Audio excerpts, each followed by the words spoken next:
கிறிஸ்துவுக்குள்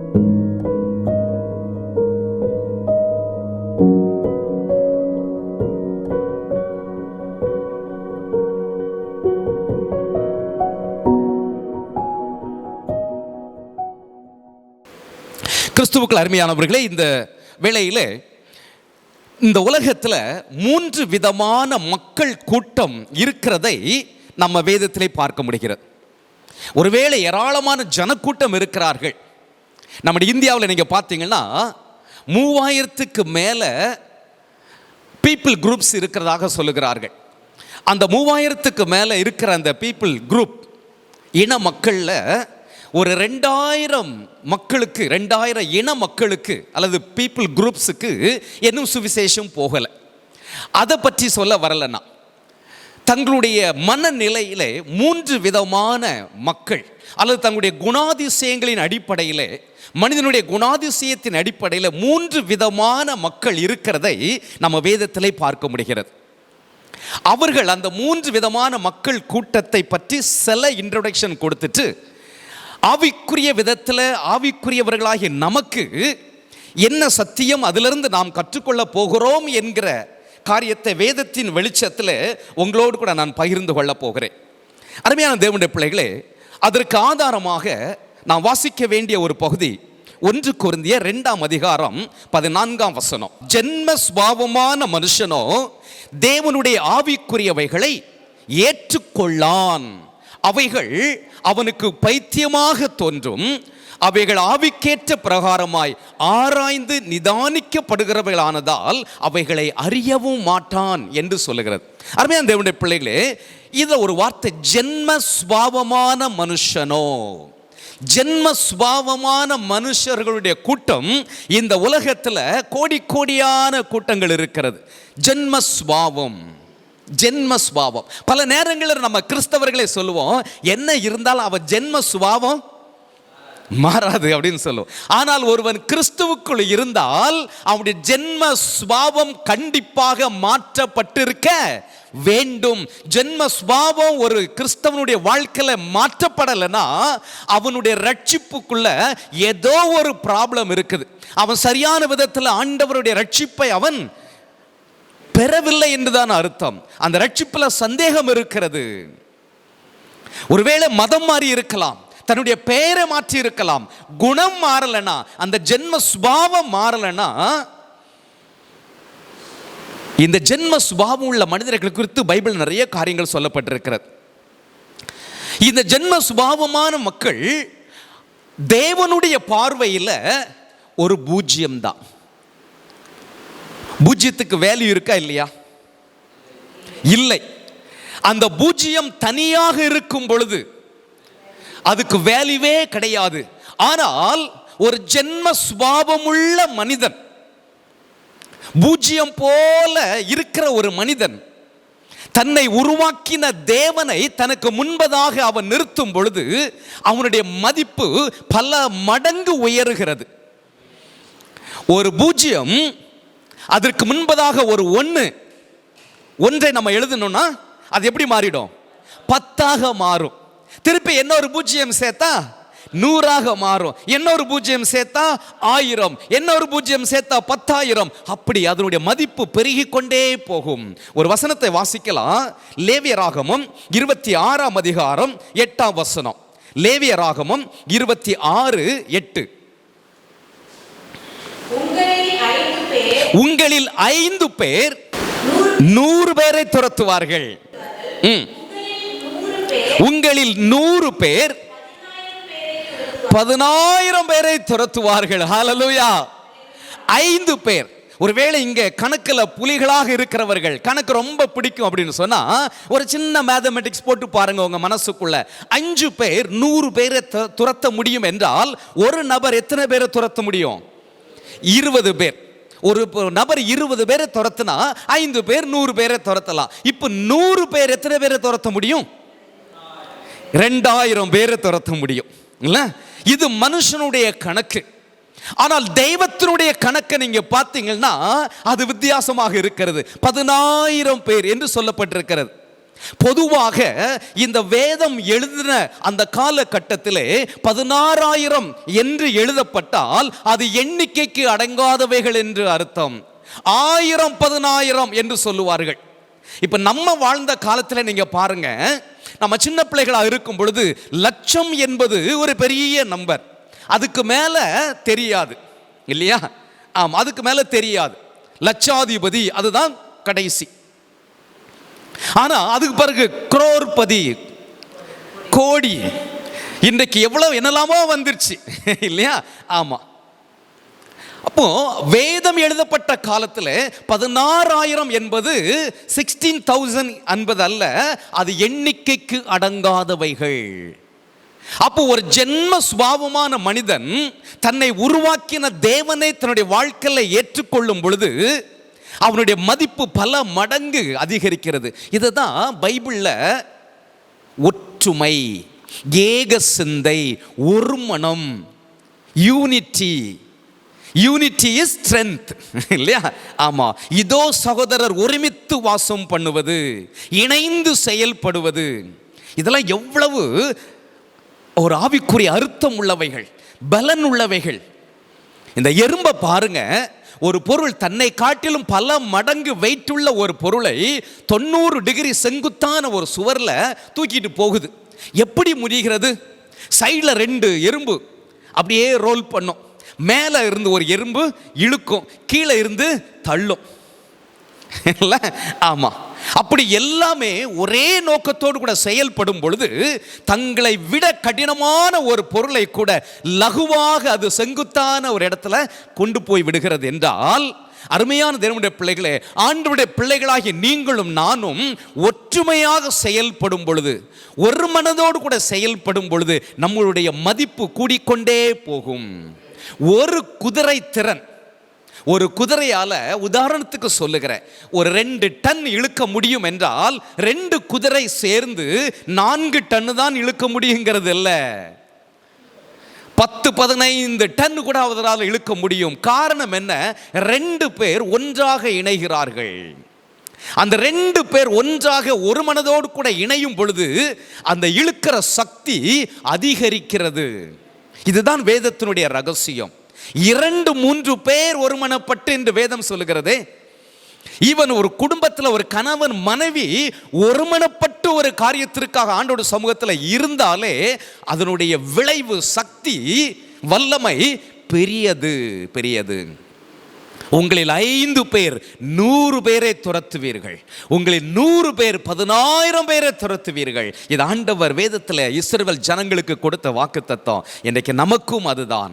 ஆனால் ஜென்ம சுபாவம் உள்ள மனிதன், அவன் எவ்வளவு பெரியவனாக இருந்தாலும் சரி, இந்த உலகத்தில் எவ்வளவு படித்தவனாக இருந்தாலும் சரி, எவ்வளவு பட்டம் பெற்றவனாக இருந்தாலும் சரி, எவ்வளவு அந்தஸ்து வசதியோடு கூட இருந்தாலும் சரி, தேவனுடைய பார்வையில் அவன் ஒரு பூஜ்ஜியம்தான் என்பதை நாம் மறந்து போகக்கூடாது. இந்த ஜென்ம சுபாவம் உள்ள மனிதனை குறித்து நாம் பேச போகல. சரிதானா? 2வது ஒரு கூட்டம் இருக்கிறது. அதை நீங்கள் வேதத்தில் வாசித்து பார்த்தீங்கன்னா 1 கொரிந்தியர் 3ஆம் அதிகாரம் 1-4 வசனங்களை நான் வாசிக்கும் பொழுது அறிந்து கொள்ளலாம். 1 கொரிந்தியர் 3:1-4 வரைக்கும். அவர்கள் எப்படிப்பட்ட ஜன கூட்டம்? மாம்சீக ஜன கூட்டமாம். வாசியுங்கள் அதை. 1 கொரிந்தியர் 3:1-4. மேலும் சகோதரரே, ஆவிக்குரியவர்கள் என்று எண்ணி உங்களுடனே பேசக்கூடாமல் மாம்சத்திற்குரியவர்கள் என்றும் கிறிஸ்துவுக்குள் குழந்தைகள் என்றும் எண்ணி பேச வேண்டியதாயிற்று. ஏன் கிறிஸ்துவுக்குள் குழந்தைகள்? 2ஆம் வசனம் சொல்லுகிறது, நீங்கள் பலன் இல்லாதவர்கள் ஆனதால் உங்களுக்கு போஜனம் கொடாமல் பாலை குடிக்க கொடுத்தேன். இன்னமும் நீங்கள் மாம்சத்திற்குரியவர்களாய் இருக்கிறபடியால் இப்பொழுதும் பலன் இல்லை. அடுத்த வசனம், பொறாமையும் வாக்குவாதமும் பேதங்களும் உங்களுக்குள் இருக்கிறபடியால் நீங்கள் மாம்சத்திற்குரியவர்களாய் இருந்து மனுஷ மார்க்கமாய் நடக்கிறீர்கள் அல்லவா? ஒருவன் நான் பவுலை சேர்ந்தவன் என்றும் வேறொருவன் நான் அப்பல்லோவை சேர்ந்தவன் என்றும் சொல்லுகிறபடியால் நீங்கள் மாம்சத்திற்குரியவர்கள் அல்லவா? ஹல்லேலூயா. அப்போ இங்க யோசித்து பாருங்க, மாம்சத்திற்குரியவர்கள் யார் என்பதை பவுல் எதன் அடிப்படையில் சொல்லுகிறார்? அவர்கள் பலவீனர்கள், சரீரத்திலேயா இல்ல ஆவியில பலவீனர்களாக இருப்பதை குறித்து சொல்லுகிறார். அந்த ஆர்கியூ பண்ணுகிறவங்க மாம்சத்திற்குரியவர்கள் என்று. அப்போ ஒருவேளை நியாயம் என் பக்கம் இருந்தா நான் ஆர்கியூ பண்ணி நீதியை சொல்ல வேண்டாமா? அப்படி நிரூபிக்க வேண்டிய அவசியம் இல்லை. அப்படி நிரூபிக்க வேணும் அப்படி நினைச்சா இயேசு நிரூபிச்சிருப்பார் இல்ல? ஆமா, என் ஜனங்கள் எனக்காக போராடி இருப்பாங்கன்னு சொன்னார். அருமையான தேவனுடைய பிள்ளைகளே, ஆர்கியூமெண்ட் வேண்டவே வேண்டாம். ஆர்கியூமெண்ட் மாம்சத்திற்குரிய ஒரு செயல்பாடு. ரெண்டாவது, பொறாமை பாருங்க, அது மாம்சத்திற்குரிய செயல்பாடு. ஆவிக்குரிய பொறாமையும் வேண்டாம். அடுத்தது பேதங்கள். பேதங்கள்னா இன்றைக்கு பாருங்க, நம்ம வாழ்கிற இந்த காலகட்டத்தில் உலகம் முழுவதும் ஏராளமான ஏல இருந்து இசட் வரைக்கும் சபை பிரிவுகள் இருக்கிறது. சபை பிரிவுகள் ஒரு விதத்தில் நல்லவைகளாக இருந்தாலும், சபை வளர்ச்சியை குறிப்பதாக இருந்தாலும், இன்னொரு விதத்தில் இந்த சபை பாகுபாடுகள் என்பது பெருகிக் கொண்டே வருகிறது. நான் அந்த சபை, நான் இந்த சபை, உங்க சபையை காட்டிலும் எங்க சபை தான் சிறந்தது அப்படின்னு பெருமை பாராட்டக்கூடிய எத்தனையோ பேர் இருக்காங்க. உங்க ஆராதனைக்கு நாங்க வரமாட்டோம் அப்படிலாம் சொல்லக்கூடியவங்க இன்றைக்கு கிறிஸ்தவ சமுதாயத்தில் நிறைய பேர் இருக்கிறார்கள். இப்போ எங்களை போல ஆட்கள்லாம் எல்லா சபைகளுக்கும் போயிட்டு வரோம்.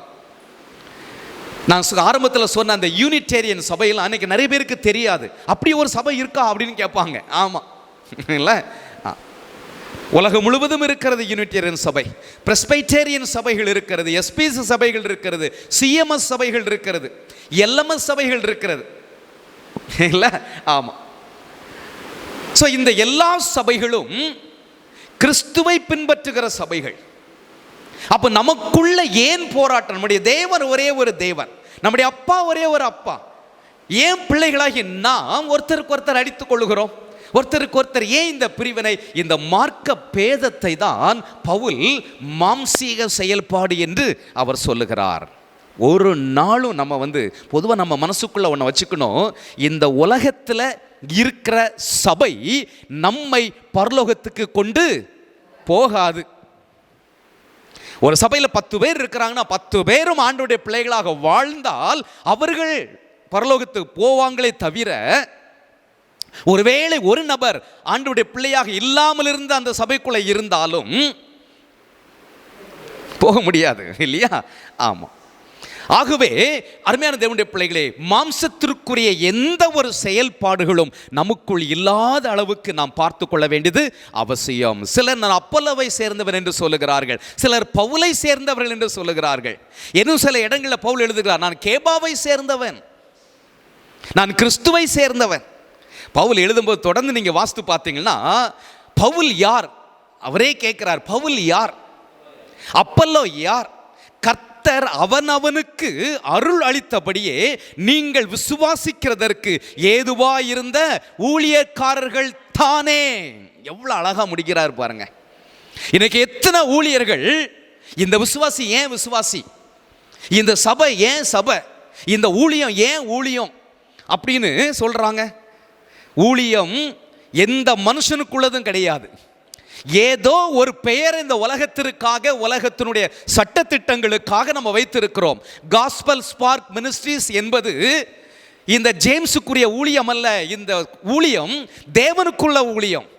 ஏதோ இந்த உலகத்தில் ஒரு பெயர் வேணும்னு சொல்லி வச்சிருக்கிறோம், அவ்வளவுதான். ஒரு ஆத்துமா ரட்சிக்கப்படுவதற்கு ஆண்டவர் என்னை பயன்படுத்துவார் என்றால் கர்த்தருக்கு ஸ்தோத்திரம். அந்த ஆத்துமா ஏன் ஆத்துமா அல்ல, அது ஆண்டவருடைய ஆத்துமா. ஹல்லேலூயா. இந்த இந்த எண்ணம் எல்லாருக்கும் வர வேண்டியது அவசியம். ஆத்துமா நமக்குரியதல்ல, தேவனுக்குரியது. ஊழியம் நமக்குரியதல்ல, தேவனுடைய ஊழியம். தேவனுடைய ஊழியம். நம்ம எல்லாரும் இணைந்து ஆண்டவருடைய ராஜ்யத்தை கட்டுகிறோம், அவ்வளவுதான். அவருடைய தோற்றத்தில் நாம ஒரு மூலையில் ஆண்டவருடைய ஊழியத்தை செய்து கொண்டிருக்கிறோம். மற்றவர்கள் என்ன ஒரு பகுதியில் செய்து கொண்டிருக்கிறார்கள். அவ்வளவுதான் வித்தியாசம். நம்ம எல்லாரும் ஒரே தேவனுக்கு ஊழியம் செய்கிற அவருடைய ஊழியக்காரர்கள். நமக்குள்ள மார்க்க பேதங்கள் இருக்கவே கூடாது. சில வித்தியாசங்கள் இருக்கலாம், ஆவிக்குரிய வளர்ச்சியில் சில குறைபாடுகள் அல்லது ஏற்ற தாழ்வுகள் இருக்கலாம்.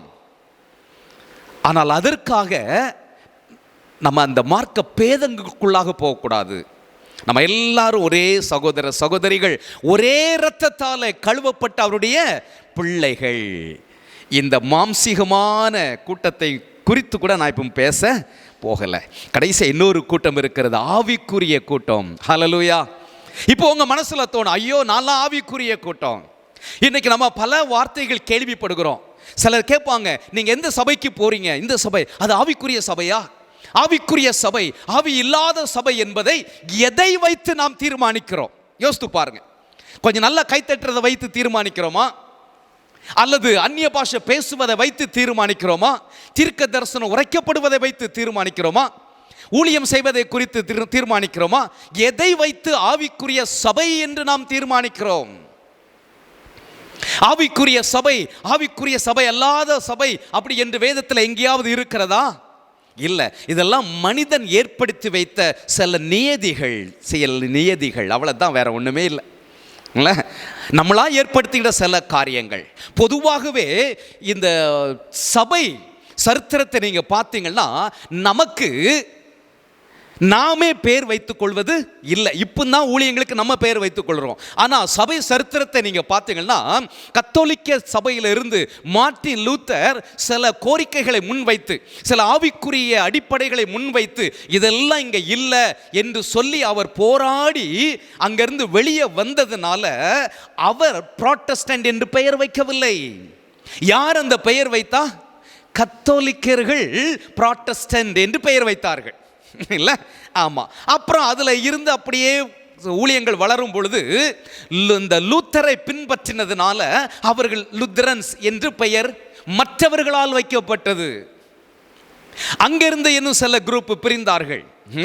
மெத்தடிஸ்ட் வந்தது. மெத்தடிஸ்ட் எப்படி பெயர் வைக்கப்பட்டது? அவர்கள் சில மெத்தடாலஜி வேணும் அப்படின்னு சொல்லி, ஒரு மெத்தடில் தான் எல்லாமே நடக்கணும்னு சொல்லி முக்கியத்துவம் கொடுத்து அப்படி அவங்க செயல்பட ஆரம்பித்ததுனால இவர்கள் மெத்தடிஸ்ட் அப்படின்னு பெயர் சூட்டப்பட்டார்கள். இப்படி சொல்லிக்கிட்டே போகலாம், சரிதானா? ஆமாம். அன்றைக்கு 120 பேர் கூடியிருந்த அந்த மேலறையில் ஆவியானவர் ஊற்றப்பட்டார். அந்த போதனைகளை முன்னிறுத்தி பேசப்படுகிறதுனால பென்டிகாஸ்டல் அப்படிங்கிற பெயர், இல்லை? அவ்வளவுதான். அது அவர்களுக்கு மட்டும்தானா? இல்லை, எல்லா சபைகளுக்கும் அதுவும் சத்தியம். அருமையான தேவனுடைய பிள்ளைகளே, அப்போ இந்த ஆவிக்குரிய சபை என்பது நம்முடைய ஆவிக்குரிய நிலைமையை வைத்துதான், நமக்கும் ஆண்டவருக்கும் உள்ள அந்த உறவை வைத்துதான் நாம் கணக்கிட முடியுமே ஒழிய நம்ம சபை பெயரை வைத்தோ நடவடிக்கைகளை வைத்தோ நாம் நிதானிக்க முடியவே முடியாது. நமக்கும் ஆண்டவருக்கும் எப்படி உறவு இருக்கிறது? நாம் ஆண்டவரை பிரதிபலிக்கிற ஒரு வாழ்க்கை வாழ்ந்து கொண்டிருக்கிறோமா? அதை வைத்துதான் நாம் நிதானிக்க முடியும். அப்போ இன்றைக்கு இந்த ஆவிக்குரிய கூட்டம் என்று நம்ம சொல்லிக் கொள்ளுகிறோம். அந்த ஆவிக்குரிய கூட்டத்திற்குள்ளேயும் மாம்சீக ஜென்மமா சுபாவம் உள்ள மனிதர்கள் எப்படி பிணைந்திருக்கிறார்கள் என்பதைத்தான் ஒரு 5 காரியங்களை உங்களோடு கூட மிகவும் சுருக்கமாக சொல்லி நான் கடந்து செல்ல விரும்புகிறேன். என்னோடு கூட 2 ராஜாக்களின் புஸ்தகம் 5 நீங்கள் திருப்பி வைத்துக் கொள்ளுங்கள். வசனத்தை நானே சொல்லிவிடுகிறேன். 2 ராஜாக்கள் 5ஆம் அதிகாரத்தை திருப்பி வைத்துக் கொள்ளுங்கள். அந்த 5ஆம் அதிகாரத்தில் சீரிய நாட்டு படை தளபதியாகிய நாகமான் இஸ்ரவேல் தேசத்தின் மேல் படையெடுத்து வந்து அங்கிருந்து அடிமையாக ஒரு சிறு பெண்ணை பிடித்து செல்லுகிறான். அவன் குஷ்டரோகி. இதை பார்த்த அந்த பிள்ளை அவனுக்கு சுகம் கிடைப்பதற்காக எலிசா தீர்க்கதரிசியிடம் போங்கன்னு சொல்லுகிறாள். அவளுடைய வார்த்தைக்கு கீழ்ப்படிந்து அவன் செல்லுகிறான். யோர்தான் இதில் போய் 7 நேரம் நீ ஸ்நானம் பண்ணு, உனக்கு குஷ்டரோகம் மாறிவிடும் என்று சொல்லி எலிசா சொல்லுகிறார். அதே போல அவன் போகிறான். அவனுக்கு அந்த யோர்தான் இதில் 7 முறை அவன் முங்கி எழுந்திருக்கிறான். குஷ்டரோகத்திலிருந்து ஒரு சுகத்தை பெற்றுக்கொள்ளுகிறான். இது நமக்கு எழுதப்பட்டிருக்கிற அருமையான தேவனுடைய பிள்ளைகளை. இதில் அந்த 5ஆம் அதிகாரம் 5ஆம் வசனத்தை நம்ம வாசித்து பார்க்கும் பொழுது, சுகத்தை பெற்றுக்கொண்ட உடனே இந்த நாகமான் என்ன செய்கிறான்? நன்றி செலுத்தும் வண்ணமாக எலிசாவுக்கு சில காணிக்கைகளை கொண்டு வருகிறான். அந்த காணிக்கை என்ன? 10 தாலந்து வெள்ளி, 6000 சேக்கல் நிறை பொன், 10 மாற்று வஸ்திரம். இன்றைக்கு காலையில் இதனுடைய கணக்கை நான் கொஞ்சம் பார்க்கும் பொழுது 10 தாலந்து என்பது ஒரு தாலந்து 38 கிலோகிராம். 38 கிலோகிராம் ஒரு தாலந்து. அப்படி என்றால் கிட்டத்தட்ட 380 கிலோகிராம். கிலோ 7,80,000 இந்த 2022 ஜனவரி நம்முடைய இந்திய கணக்கின்படி வருகிறது. இல்லை, எவ்வளவு பெரிய காணிக்கை இல்லை? அதே போல இந்த 6000 சேக்கல் நிறை பொன் கிட்டத்தட்ட 1,50,000 ரூபாய் வருகிறது. 10 மாற்று வஸ்திரம், ட்ரெஸ். இவ்வளவு பணத்தை கொண்டு அந்த எலிசாவிடம் அவன் செல்கிறான். ஆனா எலிசா நல்லது கொண்டான்னு சொன்னாரா? அவர் அதை வாங்குவதற்கு மறுத்து விடுகிறார். காணிக்கை வாங்குறது தவறா? இல்லை, தவறு கிடையாது. வேதம் நமக்கு தெளிவாக சொல்லுகிறது. ஆனால் அருமையான தேவனுடைய பிள்ளைகளே, ஊழியக்காரர்கள் மாத்திரமல்ல, விசுவாசிகளும் இந்த காரியத்தை புரிந்து கொள்ள வேண்டியது அவசியம். நாம் காணிக்கை கொடுத்தால் ஆண்டவர் நம்மை ஆசீர்வதிப்பார், அதுல மாற்று கருத்து இல்லை. ஆனால் வேதம் நமக்கு எச்சரிப்பாக என்ன சொல்லுகிறது? பண ஆசை எல்லா தீமைக்கும் வேறாயிருக்கிறது. பண ஆசை எல்லா தீமைக்கும் வேறாயிருக்கிறது. இளம் ஊழியக்காரனாகிய தீமோத்தேயுவுக்கு பவுல் எழுதுமுன் சொல்லுகிறார். 1 தீமோத்தேயு 6ஆம் அதிகாரம் 10ஆம் வசனத்தில், பண ஆசை எல்லா தீமைக்கு வேறா இருக்கிறது.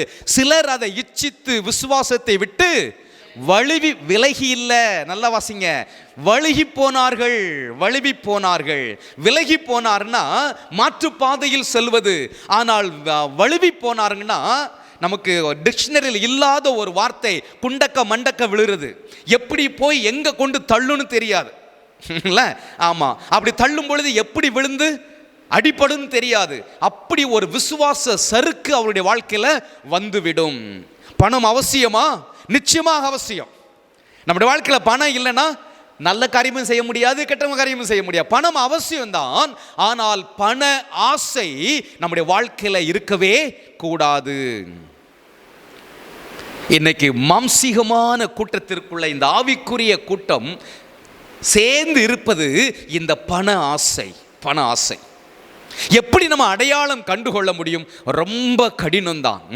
நம்ம ஆவிக்குரிய விதத்தில், வேத வெளிச்சத்தில் நம்ம வேதத்தை தியானிக்காத பட்சத்தில் இப்படிப்பட்ட நபர்களை அடையாளம் கண்டுகொள்ளவே முடியாது. ரொம்ப கடினம். இங்க 2 பேர், ஒன்று கேயாசி, இன்னொன்று எலிசா. இந்த எலிசா ஒரு ஆவிக்குரியவனுக்கு அடையாளம், ஆனால் கேயாசி ஒரு மாம்சீக மனிதனுக்கு அடையாளம். 2 பேர் நல்லா கவனிங்க, ஒரே கூரையின் கீழ் வாழுகிறார்கள், ஒரே பாத்திரத்தில் பொங்குகிற சாப்பாட்டை சாப்பிடுறாங்க, ஒரே தேவனுக்கு ஊழியம் செய்கிறார்கள். ஆனால் ஒருவனுக்கும் மற்றவனுக்கும் மலைக்கும் மடுவுக்கும் உள்ள ஒரு வித்தியாசம். எலிசா ஆவிக்குரியவனுக்கு அடையாளம், கேயாசி மாம்சத்திற்குரியவனுக்கு அடையாளம். இவ்வளவு பணத்தை கொண்டு அவன் கொடுக்கும் பொழுது வேண்டாம் என்று சொல்லுகிற எலிசா ஒரு பக்கம். தொடர்ந்து நீங்க வாசித்து பார்த்தீங்களா 20ஆம் வசனத்துல கேயாசிக்கு பொறுக்கல. ஐயோ, இந்த தீர்க்கதரிசி இதை வேண்டான்னு சொல்றாரே, எனக்காவது வாங்கி கொடுக்கலாமே. இந்த கலட்டு தீர்க்கதரிசிக்கு தான் வேணாம், அடுத்த எனக்காவது வாங்கி கொடுத்தா நான் இன்னும் இந்த பணத்தை வச்சு நல்லா ஊழியம் செய்யலாமே. அவன் மனசு அடிச்சுக்குது பணத்தை வாங்கலன்னு சொல்லி. 20ஆம் வசனம் சொல்லுகிறது, கேயாசி அந்த நாகமானு பின்னாடி ஓடுகிறான். அவன் பிறகே ஓடி ஏதாகிலும் வாங்குவேன். இந்த அப்போஸ்தல நாட்களிலெல்லாம் பணத்தை அப்போஸ்தலருடைய பாதப்படியில் வைத்தார்கள் என்று பைபிளில் பல இடங்கள் எழுதப்பட்டிருக்கிறது. காணிக்கை எங்க கொண்டு வச்சாங்க? பாதப்படியில். அப்படின்னா என்ன அர்த்தம்னா காலை கீழே கொண்டு வச்சாங்களா அப்படிங்கிறது இல்லை. அதோடைய ஆவிக்குரிய அர்த்தம் என்ன? அப்போஸ்தலர்கள் பணத்தை குறித்து அதை ஒரு பொருட்டாகவே நினைக்கல. இன்றைக்கு ஊழியங்களில் பண நெருக்கடிகள் இருக்கத்தான் செய்கிறது. காலையில் நாங்கள் வந்த உடனே பிரதர் நானும் சாலமோனும் பேசிக்கொண்டோம். நெருக்கடி இருக்கத்தான் செய்கிறது. அடுத்த நேரம் என்ன பண்ணுவோங்கிற இது இருக்க தான் செய்கிறது. ஆனால் அந்தந்த சமயத்தில் ஏற்ற வேளையில் ஆண்டவர் தேவைகளை சந்திக்கிறார். ஹல்லேலூயா. எதிர்பாராத இடத்துல இருந்து ஆண்டவர் காக்கா மூலமாக போஷித்ததை போல ஆண்டவர் இன்றைக்கும் ஊழியத்துடைய தேவைகளை சந்திக்கிற தேவனாக இருக்கிறார். சந்தோஷமான ஒரு காரியத்தை சொல்லட்டுமா? நேற்றைக்கு முந்தானத்து 2 பேர்கிட்ட இருந்து எனக்கு ஃபோன் கால் வந்துச்சு. ஆமாம், ஒன்று சகோதரர் ஃப்ரெடி ஜோசப் இப்போ அமெரிக்காவில் இருக்கிறாங்க. அங்கேருந்து கால் பண்ணார். அண்ணே, ஒரு சர்ச்சு கட்டுறதுக்குள்ள காரியத்தை நான் இந்த மாதத்தில் உங்களுக்கு அனுப்புகிறேன்னே, எவ்வளோ ஆகும் இல்லை? ஹல்லேலூயா. ஆமாம். அதுக்கு பிறகு இன்னொரு நபர் மதுரை, அந்த சகோதரர் ஜீசஸ் ரெடீம்ஸில் அவங்க ஊழியம் செய்து ரிட்டையர்ட் ஆனாங்க. நான் ஒரு 8 வருஷம் ஜீசஸ் ரெடீம்ஸுக்கு ஊழியத்தில் ஹெல்ப் பண்ணும்போது, அந்த ட்ரைனிங் ப்ரோக்ராம் நடத்துறதுக்கெலாம் போகும்போது அந்த சகோதரர் இன்சார்ஜாக இருந்தாங்க. அவருடைய மகளுடைய மாமனார். ஸோ அவங்க ஃபோன் பண்ணி ஒரு சர்ச்சு கட்டுறதுக்கு நாங்கள் ஹெல்ப் பண்ணுறோம் அப்படின்னு சொல்லி நேற்றைக்கு உட்காந்து யார் யாருக்கு எந்த இடம், அந்த ஃபீல்டை பற்றி உள்ள எல்லா டீட்டெயில்ஸும் அனுப்புவதற்கு ஆண்டவர் உதவி செய்தார். ஹல்லேலூயா. ஆண்டவர் எப்படியாவது தேவைகளை சந்திக்கிறார். எதுக்காக சொல்ல வர்றேன்னா, அதுக்கு 2 நாளைக்கு முன்னாடி தான் மிஷினரி கோஆர்டினேட்டர்ஸ் நான் பேசிகிட்டு இருக்கும்போது சொன்னேன், தம்பி எங்கெங்கெல்லாம் நமக்கு இடம் இருக்குதோ அதை உடனடியாக என்ன பண்ணுங்க, நம்ம பேரில் எழுதுங்க. நம்ம ரெடியாக இருப்போம் இல்லை, நம்ம ரெடியாக இல்லாமல் இருக்கக்கூடாது. இடத்த உடனே எழுதி வாங்குங்க, நம்ம ரெடியாக இருப்போம், ஆண்டவர் கண்டிப்பாக செய்வார். 2 நாளைக்கு முன்னாடி தான் நான் இதை சொன்னேன். சரி, நான் ரெடி பண்ணிடுறேன்னு சொல்லி அந்த தம்பி நேற்று முந்தானத்து திருப்பி உடனே அந்த இடம் இருக்கிற 2 இடத்தையும் பார்த்து அதுக்கு வேண்டிய காரியங்களை செய்துட்டு இருக்கிறாங்க. நம்ம ஆயத்தப்படுத்தின உடனே 2 இடம் அந்த கட்டுறதுக்கு பணத்தையும் ஆண்டவர் ஆயத்தப்படுத்தி தந்துட்டார். ஸோ ஆண்டவருடைய ஊழியம் அதை அவர் பார்த்து கொள்ளுவார். ஃபாதர் பெர்க்மன்ஸ் பாடுவது போல, உங்கள் ஊழியம் நான் ஏன் கலங்கணும் இல்லை? ஆமாம், இதெல்லாம் அதில் அர்த்தங்கள் செறிந்த ஒரு அருமையான பாடல். அதெல்லாம் நம்ம கருத்தை உணர்ந்து பாடணும். ஊழியத்தில் பணம் இல்லையேன்னு கவலைப்படவே பட வேண்டிய அவசியம் இல்லை. நானும் இதெல்லாம் தெரியாமல் இருந்து ஒரு காலத்தில் அப்படியே கஷ்டமாக இருக்கும். டெய்லி என்ன பண்ணுவேன்னா, இந்த 25ஆம் தேதி வந்துச்சுன்னா பேங்கில் எவ்வளோ இருக்குது, பேங்கில் இன்னும் எவ்வளோ இருக்குது, எல்லாருக்கும் சம்பளம் போடுறதுக்கு பத்துமா அப்படின்னு கலக்கப்பட்ட நாட்கள் உண்டு. என் ஒய்ஃப் அப்பெல்லாம் திட்டுவா, ஏன் நீங்கள் அடிச்சுக்கிறீங்க, ஏன் நீங்கள் கவலைப்படுறீங்கன்னு சொல்லுவா. ஆனால் ஆண்டவர் அதிலிருந்து பாடங்கள்லாம் கற்று தந்து இன்றைக்கு கவலையே படுறது இல்லை. ஆண்டவர் அற்புதமாக தேவைகளை சந்திக்கிறார். ஹல்லேலூயா. ஆம். ஸோ அப்போ பணம் நமக்கு அவசியம்தான். ஆனால் பண ஆசை எல்லா தீமைக்கும் வேறாக இருக்கிறபடினாலே அந்த ஆசை இல்லாதவர்களாக நாம் இருக்க வேண்டியது அவசியம். கேயாசி பண ஆசையோடு கூட அவன் இருக்கிறான். பாருங்க, அந்த பண ஆசை அவனை எங்க கொண்டு போச்சு? எலியாவுக்கு பின்பதாக எலிசா வந்தார். வேதம் சொல்லுகிறது, எலியாவினுடைய கைகளுக்கு தண்ணீர் வார்த்தவன் எலிசா. அப்படின்னா என்ன அர்த்தம்? இன்னைக்கு உடன் ஊழியக்காரர்கள், வளர்ந்து வருகிற ஊழியக்காரர்கள்லாம் எந்த வேலையும் செய்ய மாட்டேங்கிறாங்க இல்லை? ஆமாம், நாங்களாம் வளர்ந்து வரும்போது நம்ம மூத்த அண்ணமார், எங்களுக்கு ஒரு அண்ணன் இருந்தார், இன்றைக்கும் இருக்கிறார். இப்போ ரொம்ப வயசாயிடுச்சு. நேற்று தான் கேள்விப்பட்டேன், அவர் ஒரு ஓல்டேஜ் ஹோமில் பிள்ளைகள் அவரை விட்டுட்டாங்க அப்படின்னு சொல்லி. அவர் ஒரு வேலையை செய்யணும்னா என்ன பண்ணுவார் தெரியுமா? இப்போ இந்த இடத்த பெருக்கணும் அப்படின்னு சொன்னால் நேராக போயிட்டு பெருக்குமாற எடுப்பார். உடனே நாங்கள் 4 பேர் 5 பேர் ஓடி வருவோம், அண்ணே விடுங்கண்ணே, எதுனா பெருக்கணும் அப்படின்னு. அவர் கரெக்டாக இதை சொல்லிவிட்டு அவரோட போயிடுவார் இல்லை? ஆமாம், அப்படிலாம் இருந்த நாட்கள் உண்டு. ஒரு கேம்புக்கு போகிறோம், நம்ம மூத்த அண்ணமார் துணி துவைக்கும் போது, அண்ணே நாங்கள் கொடுங்கண்ணே, நாங்கள் துவைச்சு தரோண்ணே அப்படின்னு சொல்லி வாங்குவோம். ஆனால் இன்றைக்கி அப்படிலாம் இல்லை, எதிர்பார்க்கவும் முடியல, செய்யவும் மாட்டாங்கன்னு நினைக்கிறேன் இல்லை? ஆமாம். ஆனால் இளம் ஊழியக்காரர்கள் அதெல்லாம் செய்தாங்கன்னா ஆசீர்வதிக்கப்படுவார்கள். எலியாவுடைய கைகளுக்கு தண்ணீர் வார்த்தவன் எலிசா அப்படின்னு பைபிளில் எழுதப்பட்டிருக்கிறது. ஆமாம், எலியாவுடைய வேலைக்காரனாகிய எலிசா. அதே போலதான் எலிசாவுடைய வேலைக்காரனாகிய கேயாசி. வேலைக்காரனா இல்ல, அடுத்த ப்ராஃபட் அவன் தான், கேயாசி தான். எலிசாவுடைய காலத்துக்கு பின்பதாக இந்த கேயாசி தான் வரணும்.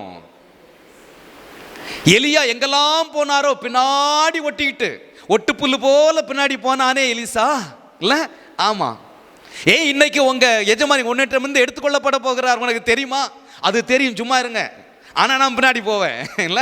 இங்க இருந்து பெத்தேல் மட்டும் ஆண்டவர் போக சொல்றாரு, எலிசா நீ இங்க இரு, ஆஹா நானும் கூட வருவேன். அப்படி இருந்ததுனால அந்த எலியாவுடைய அந்த அபிஷேகம் இரட்டத்தனையாக ஊற்றப்பட்டது. ஆமா, இதை ரொம்ப ஆராய்ச்சி பண்ணும் பொழுது நான் எலியா மூலம் ஆண்டவர் எவ்வளோ அற்புதங்களை செய்தார்னு ஒன்றா கணக்கு பண்ணிட்டு வந்தேன். 13 அற்புதங்களை ஆண்டவர் செய்திருக்கிறார் எலியா மூலமா. அப்போ எலிசாவுக்கு இரட்டத்தனையான அபிஷேகம் கிடைச்சிருந்தனா எத்தனை அற்புதம் செய்திருக்கணும்? 26 செய்திருக்கணும். பைபிளில் 25 எழுதப்பட்டிருக்கிறது, ஒன்று இல்லை. அப்போ வேதம் பொய்யா? தொடர்ந்து நீங்கள் வாசிட்டே வரும்போது ஒரு இடத்துல ஒரு செத்த சடலத்தை புதைக்கிறது கொண்டு போகிறாங்க இல்லை? ஆமாம், புதைச்சிட்டு வந்துட்டாங்க. ஆமாம், புதைக்க கொண்டு போகிறாங்க. அதை எலிசாவுடைய கல்லறையில் போட்டுட்டு யுத்தம் வரதை பார்த்த உடனே கல்லறை போட்டு ஓடி வர்றாங்க. எலிசாவுடைய எலும்புகளில் பட்டு அது உயிரோடு வந்துடுச்சு. அப்படி 26 அற்புதங்கள் எலிசா மூலமாக ஆண்டவர் செய்திருக்கிறார். ஹல்லேலூயா. அப்படின்னா இந்த எலிசாவுக்கு பின்பதாக இந்த கேயாசி எலிசாவை போல, எலிசா எப்படி எலியாவை பின்பற்றினானோ அதே போல இருந்திருந்தா ஆண்டவர் அடுத்த ஒரு தீர்க்கதரிசியாக இவரை கொண்டு வந்திருப்பார். ஆனால் அந்த ஸ்லாக்கியத்தை பண ஆசை என்கிற அந்த ஒரு மாம்சீக குணத்தினால அவன் இழந்து போய்விட்டான். பணாசை நமக்கு வேண்டாம். ரெண்டாவது பாருங்க, தொடர்ந்து நீங்க அந்த 2 ராஜாக்கள் 4ஆம் அதிகாரத்தில் நீங்க வருவீங்கன்னா அங்கே சூனேமியாள் என்று ஒரு பெண்மணி, கணம் பொருந்திய ஒரு சூனேமியாள், ஒரு நல்ல பணக்காரனுடைய மனைவியை குறித்து அங்கே எழுதப்பட்டிருக்கிறது. எலிசா அங்கே போகும் பொழுதெல்லாம் அவருக்கு சாப்பாடு கொடுப்பார். அவரை பார்த்து தேவனுடைய மனுஷன் அவ அறிந்து கொண்டதுனால தன்னுடைய கணவனுடைய அனுமதியோடு கூட தன்னுடைய வீட்டில் மேலே ஒரு அறை, அதில் ஒரு டேபிள், சேர், தண்ணீர் சொம்பு எல்லாம் வச்சு கொடுக்குறா. அந்த பக்கம் வரும்பொழுதெல்லாம் எலிசா என்ன பண்ணுவார்? அங்கே போய் ரெஸ்ட் எடுப்பார், சாப்பிடுவார், சந்தோஷமாக ஊழியம் செய்வார். ஒரு நாள் எலிசா கேட்குறாரு, இவ இவ்வளவு சகல சலக்கரணையோடு கூட நம்மளை விசாரிக்கிறாள, ராஜாவிட்டையாவது சேனாதிபதியாவது இவளுக்காக ஏதாவது பேசணுமா அப்படின்னு சொல்லும்போது கேயாசி சொல்லுகிறான், அவளுக்கு குழந்தை இல்லை.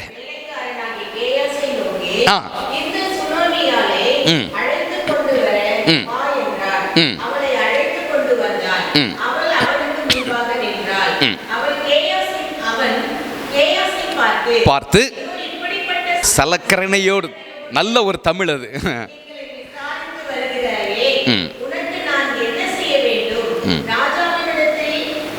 திலாவது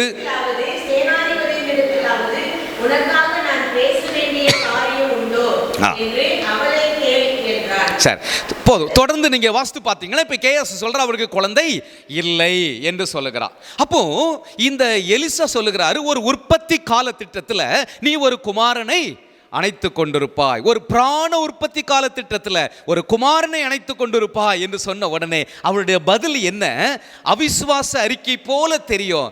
எனக்கு அபத்தம் சொல்ல வேண்டாம், என் ஜனங்கள் மத்தியில் நான் சந்தோஷமாக குடியிருக்கிறேன் அப்படின்னு சொல்லுகிறாள். ஆனால் இந்த எலிசாவுடைய வார்த்தையின்படியே ஒரு பிராண உற்பத்தி கால திட்டத்தில் ஆண்டவர் அவளுக்கு ஒரு குமாரனை கொடுக்கிறார். அவன் வளர்ந்து வருகிறார், சந்தோஷமான ஒரு குடும்பம். பல ஆண்டுகள் காத்திருந்து ஆண்டவருடைய தேவ மனிதனுடைய வாக்கின்படியே பெற்றுக்கொண்ட ஒரு ஆசீர்வாதம் ஒரு நாள் வயல்வெளியில் இருக்கும் பொழுது தலை நோவுகிறது என்று சொல்லுகிறான். தகப்பன் வீட்டுக்கு அனுப்புகிறான். அம்மாவுடைய மடியிலேயே அவன் படுத்திருந்து உயிர் போயிடுது. பல வருஷம் காத்திருந்து பெற்ற பிள்ளை இன்னைக்கு உயிர் போச்சுன்னா அந்த தாய் தகப்பனுக்கு எப்படி இருக்கும்? அந்த தாய்க்கு எவ்வளோ வேதனை இருக்கும்? உடனடியாக என்ன பண்ணுறா, அந்த குழந்தைய அந்த மாடிப்படியில் ஏறி தேவனுடைய மனுஷன் பயன்படுத்துகிற அந்த கட்டிலில் படுக்க வச்சுட்டு கதவை பூட்டிட்டு கணவருக்கு சொல்லி அனுப்புகிற ஒரு கழுதை, ஒரு வேலைக்காரரை. அங்கே உள்ள சம்பாஷணைகள் நமக்கு தெரியும். இப்போ வேலைக்காரனோடு கூட தீர்க்கதரிசியை பார்ப்பதற்கு அவள் புறப்படுகிறாள். அவள் தூரத்தில் வருவதை அறிந்து கொண்ட இந்த எலிசா என்ன பண்ணுகிறான்? இதே கேயாசியை தான் அனுப்புகிறான். கையில் தன்னுடைய தடியை கொடுத்து அனுப்புகிறார். இந்த தடி என்பது அதிகாரத்தை குறிக்கிறது. அந்த அதிகாரத்தில் வல்லமை இருக்கிறது இல்லையா? ஆமாம், தடியை குறித்து பைபிள் நிறைய காரியங்கள் வாசிக்கிறோம். இந்த தடியினுடைய ஒரு வெளிப்பாடாகத்தான் இன்றைக்கு பிஷப்மார், பேராயர்கள் தங்களுடைய கையில் என்ன வச்சிருக்கிறாங்க? கோல் வச்சிருக்கிறாங்க. அந்த கோலுக்கு நிறைய அர்த்தம் இருக்கிறது. பைபிளை நீங்கள் வாசித்து பார்த்தீங்கன்னா அது ஒரு திருத்தும் கோல், அது ஒரு போஷிக்கும் கோல், அது தேற்றும் கோல், இப்படி நிறைய காரியங்கள் இருக்கிற.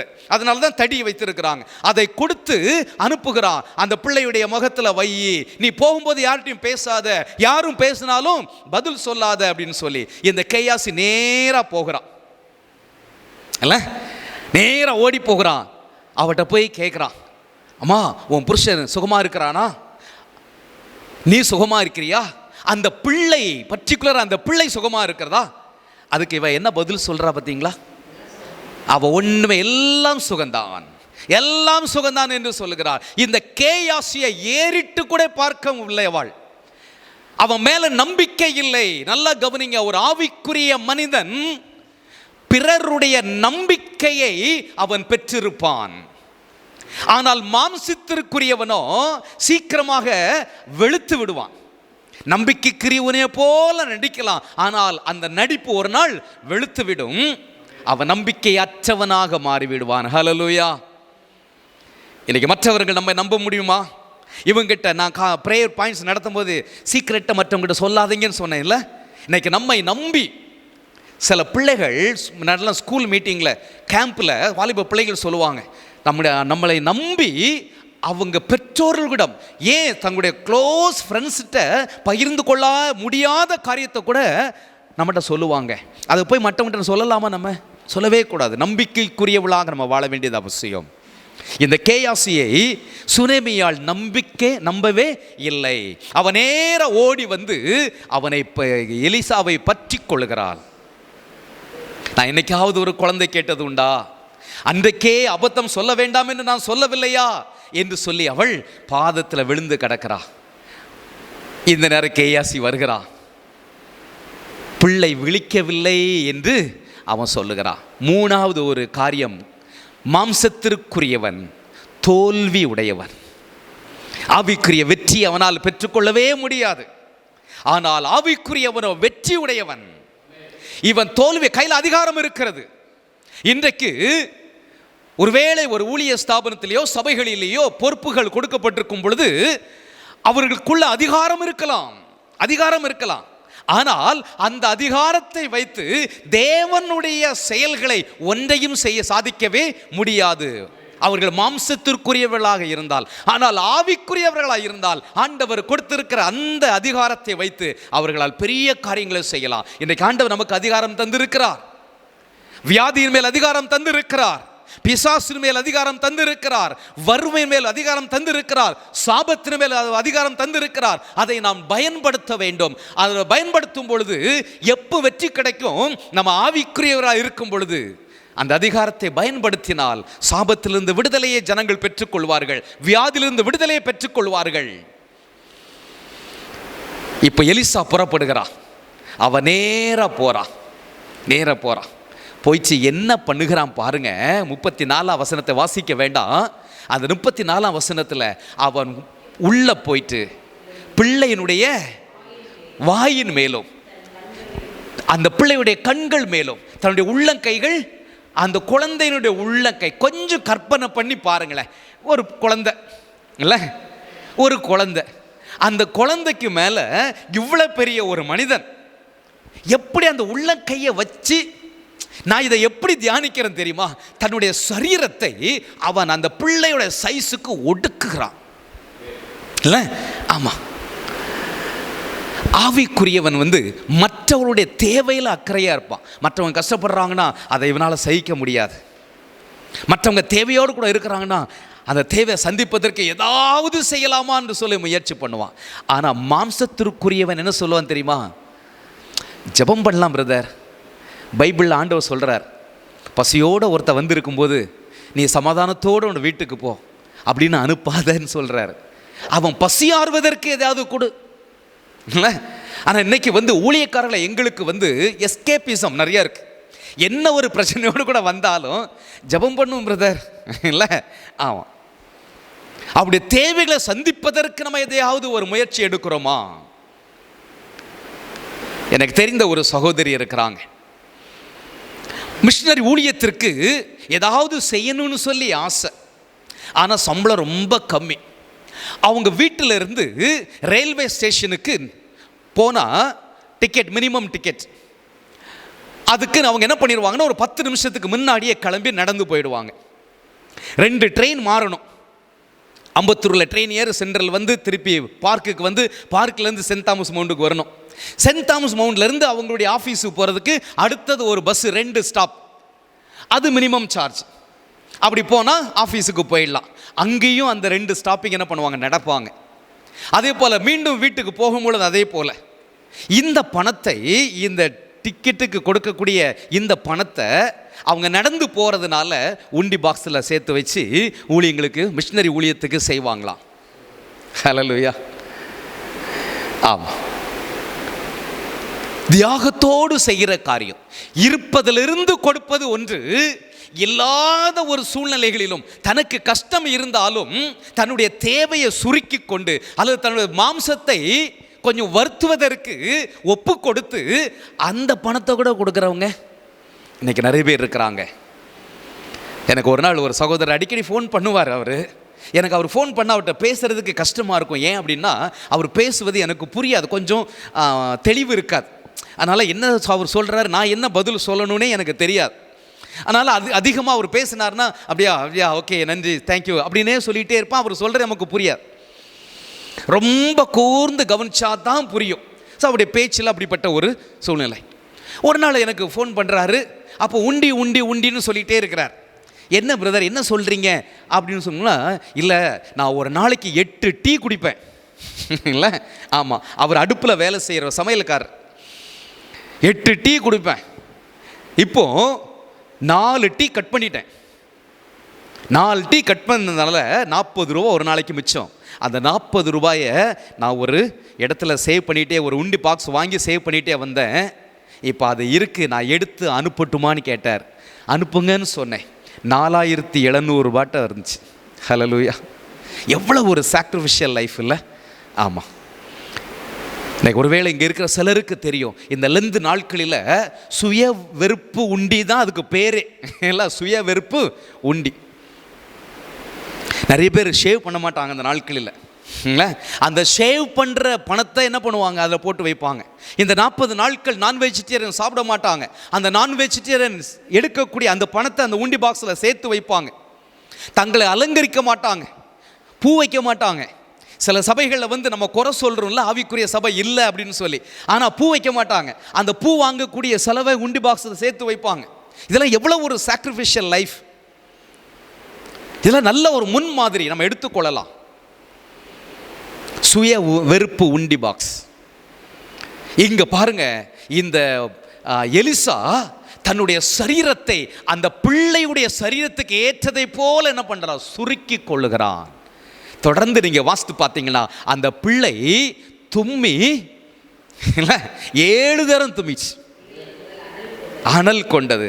பொதுவாக செத்துப்போன சரீரத்துக்கு ஹீட்டு வேணும் இல்லை? சில நேரங்களில் இந்த தொண்டையில் உயிர் இருந்தால் கூட பாடி ஹீட்டாகவே இருக்கும். செத்து போச்சுன்னா தொட்டு தான் பார்ப்பாங்க. தொட்டா ஏன்னா அந்த ஆவி பிரிஞ்ச உடனே அந்த சரீரம் ஜில்லுன்னு ஆகிடும் இல்லை? ஆமாம். அப்போ அந்த சரீரத்துக்கு வெப்பம் தேவை. அதை புரிந்து கொண்ட இந்த எலிசா அது மேலே குப்புறப்படுத்து அந்த குழந்தைக்கு ஏற்றதை போல தன்னுடைய சரீரத்தை சுருக்கி கொள்கிறான். அற்புதம் நடக்கிறது. ஹல்லேலூயா. ஆமாம்.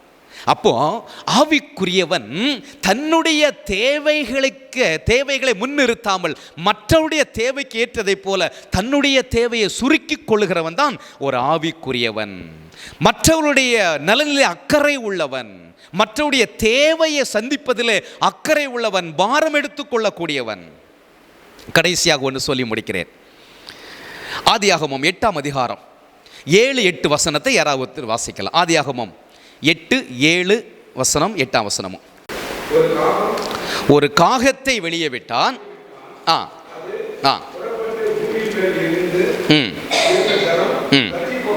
வற்றி போகும் வரைக்கும் போகிறதும் வருவதுமாய் இருந்தது.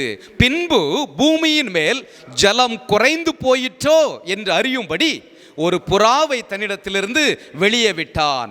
பூமியின் மீதெங்கும் ஜலம் இருந்தபடியால் அந்த புறா தன் உள்ளங்கால் வைத்து இளைப்பாற இடம் காணாமல் திரும்பி பேழையிலே அவனிடத்தில் வந்தது. அவன் தன் கையை நீட்டி அதை பிடித்து தன்னிடமாக பேழைக்குள் சேர்த்து கொண்டான். அருமையான தேவனுடைய பிள்ளைகளே, இதில் 2 வார்த்தையை நான் அதிகமாக உங்களுக்கு சொல்ல வேண்டும் என்று நான் விரும்புகிறேன். காகத்தை குறித்து எழுதப்பட்டிருக்கிறது, அது போவதும் வருவதுமாக இருந்தது.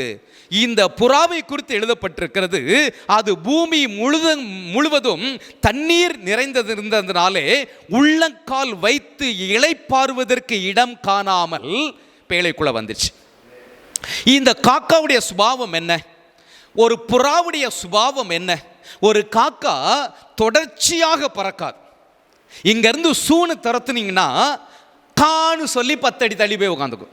அங்கே துரத்துனா அடுத்தது கான்னு சொல்லி 10 அடி தள்ளி போய் உட்காந்துக்கும், இல்லை? ஆனால் புறா அப்படி கிடையாது.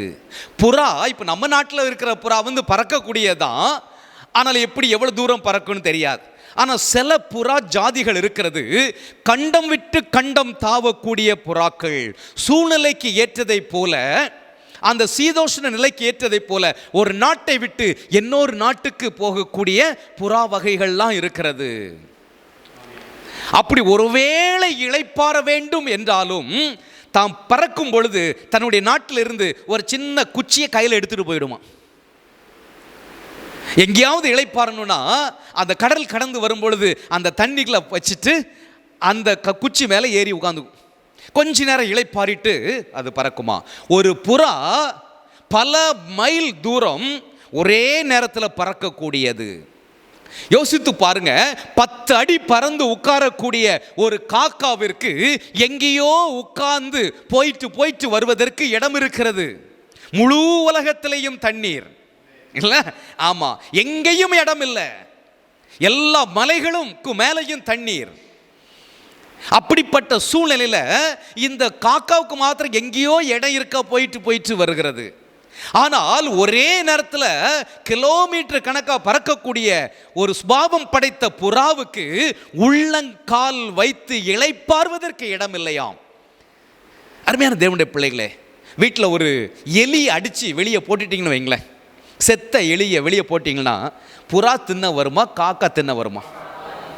காக்கா தான் தின்ன வரும், இல்லை? ஆமாம். புறா திங்குமா? திங்காது.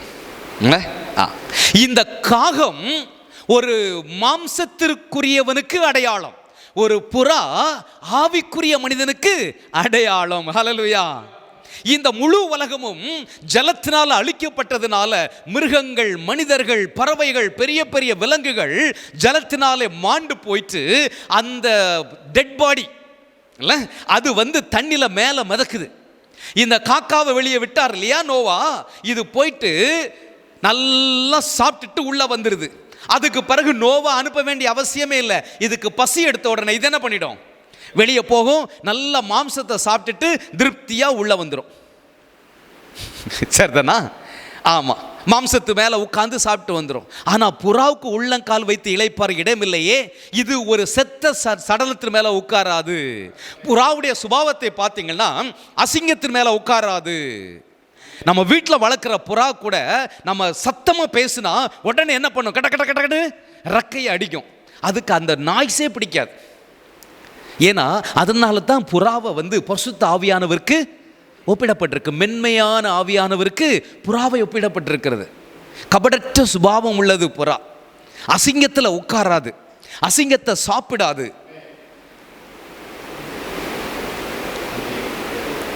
இந்த காக்கா இந்த அசிங்கத்தை சாப்பிட்டுட்டு உள்ள வந்துடுது. இந்த பேழைக்கு என்ன சொல்லுவாங்க தெரியுமா? ரட்சிப்பு என்னும் பேழை. இந்த பேழைய சபைக்கு ஒப்பிட்டு பேசுவாங்க இல்லை? ஆமாம், சபையாகிய பேழை. அப்போ ஒரு சபை என்று வரும் பொழுது எல்லாரும் இருப்பாங்க, எல்லா சுபாவம் உள்ளவங்களும் இருப்பாங்க. யானை இருந்திருக்குமா அந்த பேழைக்குள்ள? இருந்திருக்கும். யானை தன்னுடைய சுபாவத்தை வெளிப்படுத்திச்சாங்க. யானை தன்னுடைய சுபாவத்தை அந்த பேழைக்குள்ள வெளிப்படுத்தி இருந்தால் பேழை என்ன ஆகும்? ஒரே ஒரு மிதிதான் இல்லை? ஆமா, எல்லாம் போயிடும். அந்த யானை தன்னுடைய சுபாவத்தை வெளிப்படுத்தவில்லை. ஒரு சிங்கம் தன்னுடைய சுபாவத்தை வெளிப்படுத்தவில்லை. ஒரு புலி தன்னுடைய சுபாவத்தை வெளிப்படுத்தவில்லை. ஒரு கரடி தன்னுடைய சுபாவத்தை வெளிப்படுத்தவில்லை. ஆனா எல்லாம் அங்க இருந்துச்சு. ஆனா இந்த காக்கா பாருங்க, தன்னுடைய சுபாவம் இறந்ததை செத்ததை சாப்பிட்ற சுபாவம் வெளியே போயிட்டு வருது. இன்னைக்கு நிறைய விசுவாசிகள் அப்படி இருக்கிறாங்க. ரட்சிப்பு என்னும் பேழையாகிய சபைக்குள்ள இருப்பாங்க. ஆனா அவங்க தொடர்பு திங்கக்கிழமையிலிருந்து சனிக்கிழமை வரைக்கும் அசுத்தத்தோடு கூட இருக்கும், நாத்தத்தோடு கூட இருக்கும். ஆனால் ஞாயிற்றுக்கிழமை மட்டும் வெள்ளையும் சொல்லையுமா அல்லது பைபிளை எடுத்து கக்கத்துக்குள்ள அடுக்கிட்டு சந்தோஷமா என்ன பண்ணிடுவாங்க, உள்ள வந்து அல்லேலூயா ஸ்தோத்திரம் வாங்க. மாம்சத்திற்குரியவன் மாய்மாலக்காரன். 5வது பாயிண்ட் அதான், மாம்சத்திற்குரியவர் மாய்மாலம் பண்ணுகிறவர். இன்றைக்கு மாய்மாலம் என்கிற இந்த மாம்சீக குணம் கிறிஸ்தவத்திற்குள்ள புறையோடி கிடக்கிறத நம்ம பார்க்க முடிகிறது. நடிப்பு இன்னைக்கு நம்மளை மாதிரி நடிக்கிறதுக்கு ஆட்களே இல்லை. ஆமாம், ஐயா ஸ்தோத்திரம் நல்லா இருக்கீங்களா அப்படின்னு ஸ்தோத்திரம் பண்ணுகிற அதே வாய் அடுத்த அவர் அப்படி திரும்பினோடனே என்ன வருது யோசித்து பார்க்கணும் இல்லை? ஆமாம், இன்னைக்கு மாய்மாலம் கிறிஸ்தவத்தை ஆக்கிரமித்திருக்கிறதை பார்க்க முடிகிறது. எங்க நம்ம ஒரு சிலராக இருந்தாலும் இந்த மாய்மாலத்திற்கு இடம் கொடுக்க வேண்டாம். இந்த காக்காவுடைய சுபாவம் நமக்குள்ளே இருக்க வேண்டாம். ரட்சிப்பு என்னும் பேழையாகிய திருச்சபைக்குள்ள அங்கம் வைத்திருக்கிற ஆண்டவருடைய பரிசுத்தமான இரத்தத்தாலே கழுவப்பட்டு அவருடைய அபிஷேகத்தால் நிரப்பப்பட்டிருக்கிற நாம் நம்முடைய ஜென்ம சுபாவத்தையோ மாம்சீக சுபாவத்தையோ சபைகளுக்குள்ள காட்டக்கூடாது. இன்றைக்கு சபை வளர்ச்சிக்கு குந்தகம் விளைவிக்கிற இப்படிப்பட்டதான சுபாவம் உள்ள மனிதர்கள் இருப்பதினால தான் கவனமாக நம்ம இருக்க வேண்டியது அவசியம். இந்த காக்காவுடைய சுபாவம் நமக்குள்ள இருக்கக்கூடாது. அருமையான தேவனுடைய பிள்ளைகளே, மாய்மாலம் ரொம்ப டேஞ்சரான ஒரு காரியம். இன்னைக்கு நம்முடைய வாழ்க்கையில் நம்ம எப்படி இருக்கிறோம்? ஆண்டவர் சமூகத்தில் ஒப்பு கொடுப்போமா? இந்த ஆவிக்குரிய கூட்டத்திற்குள்ள மாம்சீக கூட்டம் பின்னி பிணைந்திருக்கிறதுன்ற 5 காரியத்தை நான் உங்களுக்கு சொன்னேன் இல்லையா? அந்த 5 காரியம் நம்மகிட்ட வாழ்க்கையில் இருக்குதா? நம்ம யோசித்து பார்த்து நம்ம ஒப்பு கொடுத்து ஒரு மனமாற்றத்திற்குள்ள நம்ம வருவோம். ஆவிக்குரிய வாழ்க்கையில் ஒரு வளர்ச்சியை நாம் பெற்றுக்கொள்வோம்.